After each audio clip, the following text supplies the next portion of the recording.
This presentation will give you the answers to the try it out sort of effective teaching strategies. You had this sorting activity, and we were sorting to see the teaching strategy matched to the definition and the best use in the classroom.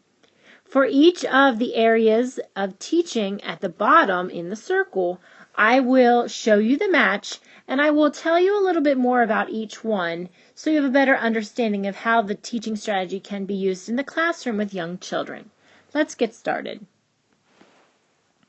Our first strategy is acknowledging and encouraging children. This is where you give children positive verbal or nonverbal attention to promote their effort and perseverance in the classroom. We want to acknowledge the things that they're doing well, we want to acknowledge their effort, and we want to be their cheerleader to keep them going, especially if you have a frustrating task or a task that requires a lot of effort.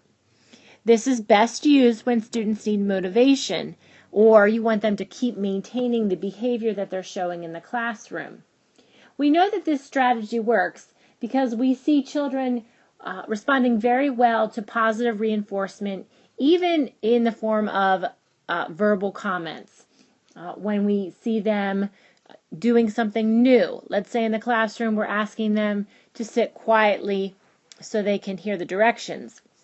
We're going to say, "Oh, I like the way that Matilda is sitting quietly." That is going to encourage everyone to try it.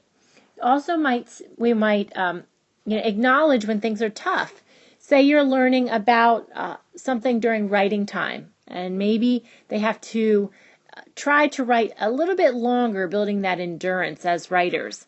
You at some point during that lesson will say, "I know this is hard. We've been writing for 5 more minutes than usual, but I like the way that you're working hard, and keep going. It's going to get easier tomorrow and the next day if you keep doing it." So this is a strategy that's very often used in classrooms. It's usually not a planned strategy. It's something the teacher will do on the fly. They will say and do as they see the behaviors they want to see in the classroom. So it's a very easy strategy to use. Our next teaching strategy is giving quality feedback. And this is where we give specific comments to individual children about their performance or the behavior that they're showing. The biggest thing about giving quality feedback is to not be general. The word quality is there for a reason. It's your job as a teacher to give specific information to children so they understand what they're doing right and what they need to improve upon. And we call that exchange just valuable because they begin to tune out feedback that we give them if it's non-specific. Think about all the times that we acknowledge by saying, "Good job," or "You did great," or "Wow." We say these things and we don't even sometimes look at the effort that they have put in. As teachers, you're going to have 15 or 20 or 25 children that are going to talk to you and want that reinforcement often. It's so easy to get generic on them. So it's really important when you're engaging in a conversation or you're observing a child do something, you look specifically for feedback that you can give them. And this will help them know the expectation, and it will also help them know what comes next or what goals that they will have. So this exchange is very, very important. When teachers want to expand upon learning or help a child understand is the best use of this. And that you can see that happening definitely several times a day for each child. So again, just like the acknowledging and encouraging, giving quality feedback is going to be an unplanned teaching strategy that you will do on the fly as the teacher. Okay, our third strategy is modeling and demonstrating. And these are actually 2 different strategies. Modeling is where you are showing a child what you want them to do and also explaining to them. And then demonstrating is where you actually do it for them and they're able to observe and then try it on their own. They're very, very similar, but considered 2 separate strategies. Basically, These are very powerful, especially when you're working with young children, when you're working with visual learners, or you have to really set something up for your kinesthetic tactile learner. Modeling and demonstrating is so effective because it reaches across languages. So for your children that maybe would speak a different language or have limited verbal skills, they can actually see you do it. They don't have to process language. So it's very powerful as a communication tool.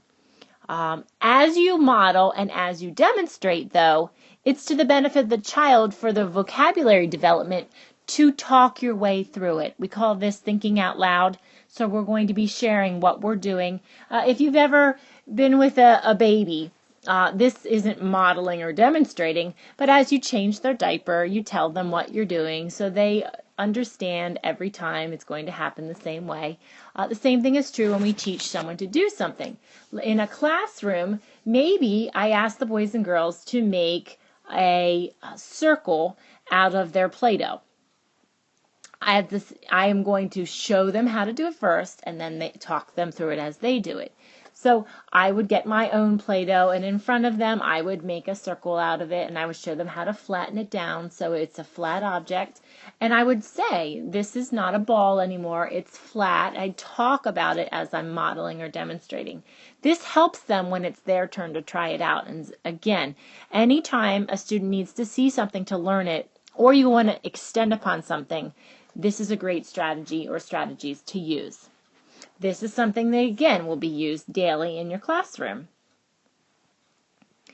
All right, this next strategy is called scaffolding, and I just want to take a minute because scaffolding is probably one of the most important strategies that you can use in your classroom. Scaffolding is where you support a child's ability to reach a bit higher than what they usually can do independently. Now we go back. Scaffolding is based upon the works of Vygotsky, and when we talk about the zone of proximal development, that is that area that a child can do something in. It's the zone is the area they can do something independently, but we want to help them make one step higher than that, and so we're going to scaffold the learning for them. So scaffolding, I want you to think. And I will probably put this in the presentation coming up, but I want you to think of that scaffolding when you're building something, almost like a ladder if you've ever seen it. It helps you get higher. The premise behind the instructional strategy of scaffolding is the same. It's setting children up to do something independently through a series of small steps that we give them. So we're pushing them up that ladder by giving them pieces to the big part in steps. The other part of scaffolding that's important is that you are gradually releasing your support. So as they move up that ladder and they start to do things on their own, you step back and do less. So you're shifting. The shift usually comes from what the teacher does and the children observe, then what they do together, and then eventually what they can do on their own. So that gradual release is the second part to scaffolding. A lot of times in lesson plan it looks like the I do, which is the teacher's part. The we do is what the children and the teacher do together. And then the you do, which is where you release it to the child to do independently. And this part of scaffolding is so important every time they're learning something that is out of their independent range of abilities, whether it be a behavior or a concept or a skill. Anything that is new that requires extra support will be scaffolded. And the reason why we do this is because it sets a child up for success. Think about a time that you've been asked to do something that was brand new and no one was supporting you. Think about riding a bike. When you get on that bike and someone just says, okay, pedal. If you don't know how to do it, if you don't know how to push off and start, you don't know how to balance, you don't know how to stop, you're going to have a disaster pretty quickly. You're going to have fear. You're going to have apprehension. The same thing is true in a child learning something new in a classroom. Maybe not as dangerous as riding a bike, but definitely you're setting them up for a collision in our classroom if we don't support something new. Now, scaffolding riding a bike would be where the parent holds on to the back, they show them how to start, they give them a push, they hold on until they're ready. And if you think about learning to ride a bike, it takes several times of you doing this and trying it, doing this and trying it together. And then eventually, one time you don't need to be there for them anymore. That's how skills should be in the classroom. That way, children get the confidence to try new skills. They don't have fear. They believe in themselves, and they know you're there for them until they don't need you there anymore. That's scaffolding at its best, and you're going to do that often. You're going to do it for your whole class, you're going to do it in small groups, and you're going to do it individually with students. And this is such an important strategy. We will revisit this in the presentation one more time. All right, the next one's not quite as big, but this is definitely something that children require in the classroom, and that is giving cues, hints, and help. This strategy is where you remind a child of what they've already learned or what they already know how to do, and you help connect what they know to something new that they don't know yet. So it's important for you as a teacher to know their prior learning, their prior knowledge, their experiences. It's easy in the classroom if you taught them something to make that connection. But if you don't know what they're bringing to your classroom, what skills or what concepts, it's up to you to evaluate their prior knowledge so you can make those connections. One of the things that I do often with new readers is we talk about the sounds that they're learning. So, our letter A says A, B says B. They learn all those letter sounds, but there's some tricky ones. And, one of the ones that's tricky is letter J and letter G. So J says J, but G says J sometimes also. And sometimes G makes his other sound, his hard sound, and he says G, like in green. So we teach that skill to boys and girls. And then when they're reading and they encounter the letter G, they might just be doing that J, J, J sound for it. You have to cue them in or remind them, what's the other sound that G makes? So cueing or giving a hint or helping. I know the other day my daughter was reading a word and I think the word was clinking that she was reading in the book. So she said cool, and for some reason that ink was not coming out of her mouth. And I said, look at the chunk in that word. It's like the word pink. And immediately she said ink, clinking. So I gave her a clue to use what she already knew about the word pink and apply that to what she was learning in this new situation. And we see this often with boys and girls, that they have to make that connection to grow to the next level.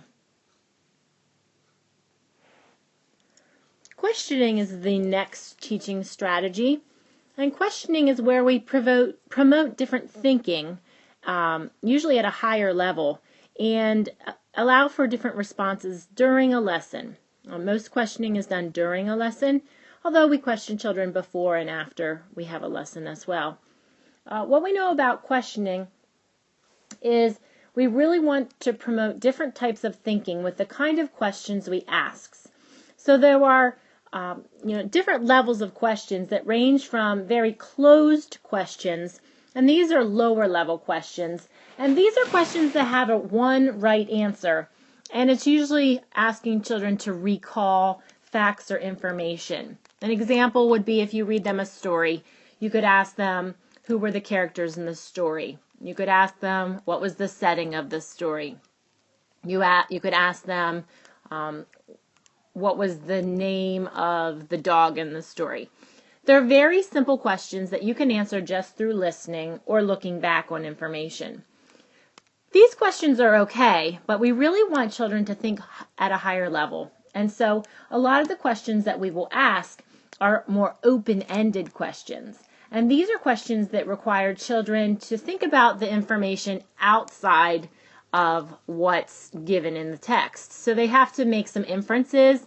They have to take some background knowledge or information about the subject and apply that to the book. Open-ended questions are obviously going to have more than one answer, and children need to learn that there's not more than one answer that is correct. Sometimes children get stuck on Is this the right answer? And when we teach them that open-ended questions have more than one answer, it actually opens them up to want to share more. Some ideas of types of open-ended question would be, what is your favorite part and why? We could ask them, why do you think that the moon looks round today? You could ask them a question, what did you do on the weekend that was different than today? So getting them to compare some things. Really, it's about thinking outside of the box, and it allows them to connect more to the information, whereas regular questioning that's lower level is just that recalling and remembering. So a lot of the times, the task that we give them, we want them to apply what they've learned at a higher level. And this is where we would use questioning in the classroom. The next strategy is working collaboratively. And sometimes this is called co-constructing or cooperative learning. So if you hear working collaboratively, co-constructing learning, or cooperative learning, it's all basically the same thing. And what this strategy is where children are going to work together to solve a problem or to figure out something. And they're going to use their different knowledge, their different experiences, their different points of view to collaborate together and figure something out. We hear the expression all the time, 2 brains are greater than 1. And we know that when we work together, sometimes we see things from a different point of view with the help of others. So working collaboratively works real well when students or teachers are going to benefit from having more than one brain. We see this all the time in young classrooms, and sometimes, the conversations that occur when you're working with others allow you to get deeper into the information. It also makes learning more fun, and it engages children more. When you're working by yourself, how many of you have ever worked on a task by yourself and you just kind of doze off and you really aren't applying yourself, you're just getting through the task? This is where we have the benefit of working with someone. They're engaging you constantly. They're asking you questions. They're talking about something. When they're talking about something, you're thinking, I agree with that, or I disagree with that. And so this back and forth conversation and thinking aloud, even if it's not just with peers, it can be the teacher working with a student. It allows a child, though, to engage more and learn more. We see this all the time in young classrooms. It's very rare that you see a child working by themselves, unless maybe it's some self-initiated play and they're choosing that. So working collaboratively is a strategy that we would want to use often in the classroom. All right, our last strategy is a big one. It's about as big as scaffolding, and so I will expand upon this.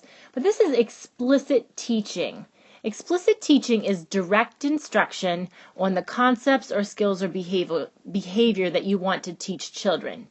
This is really important because there are times when learning can only happen from one person sharing with another person.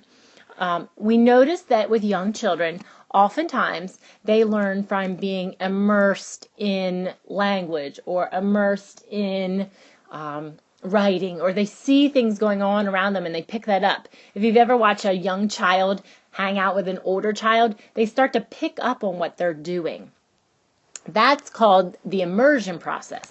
Explicit teaching is the opposite of that.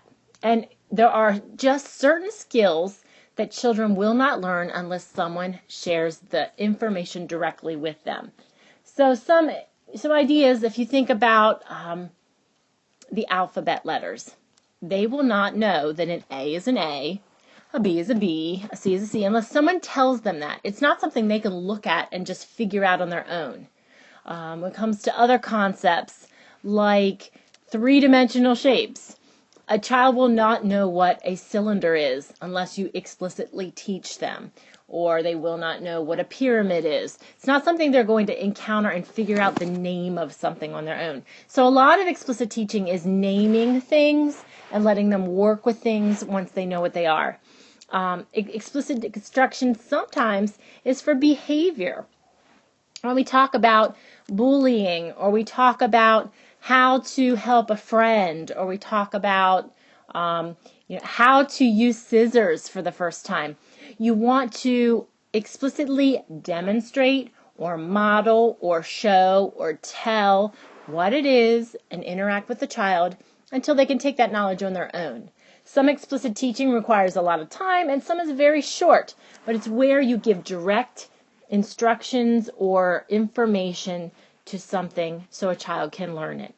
And it's really important that we have some moments of the day that we are teaching explicitly because there's just certain skills that we need to do that for. When you think, though, about our young learners, we don't want to always be explicitly teaching. How many of you have sat in a classroom as a learner, maybe in middle school or high school or even in college, where the professor or teacher just talks at you for 35 minutes or 45 minutes? That is a lot of direct instruction. What happens is, if you don't ever have to take the information and use it, you'll just kind of doze off again and not really be engaged. Young children have a very short attention span. Our youngest learners, maybe 5 minutes. Our still older but young learners, maybe 10 or 15 minutes maximum. We can't always be teacher-led information in the classroom, because if the teacher is always in front and the child is just a listener instead of an active participant, they really quickly lose interest and become disengaged. So we want to make sure, no matter what we're doing, that we are giving children the opportunity to learn it and then the opportunity to use it and explore it and engage in it and be active in learning. If you think about our own teaching right here in this virtual class, I often teach you something and then we have a try it out where you have to go do something and post something on Padlet or to the Dropbox. That is so you can take what you've learned and you can work with it and you can engage in it, and then I can see what you've learned from your sharing. I wouldn't have to do that. You could just sit and listen to our presentations, and be done.